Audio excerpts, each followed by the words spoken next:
నల్గొండ జిల్లా నార్కెట్పల్లిలో 76 కోట్ల రూపాయల వ్యయంతో నిర్మించనున్న రైల్వే ఓవర్ బ్రిడ్జ్ పనులకు శంకుస్థాపన జరిగింది.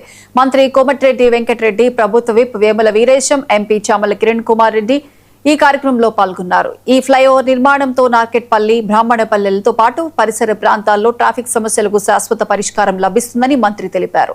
ప్రజలకు మెరుగైన రవాణా సౌకర్యాలు కల్పించడమే ప్రభుత్వ లక్ష్యమని పేర్కొన్నారు. ప్రాజెక్టు పూర్తయితే విద్యార్థులు, రైతులు, ఉద్యోగులు, ప్రయాణికులకు ఎంతో ప్రయోజనం చేకూరుతుందని వెల్లడించారు.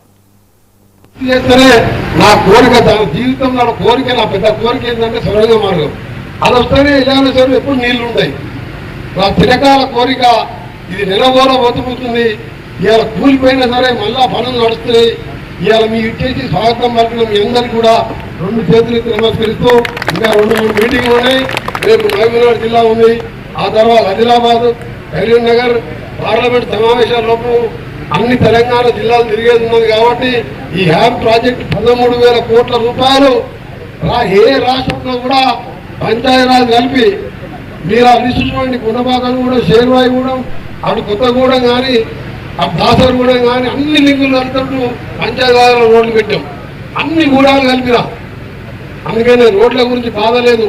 ప్రాజెక్టులు పూర్తి చేసుకుందాం, ఇల్లు కట్టుకుందాం, మీ అందరికీ అండగా ఉంటారని తెలియజేసుకుంటూ అందరికీ నమస్కారం. 17 ఎందుకంటున్నాం అంటే మనం లెక్కలు వేస్తాం.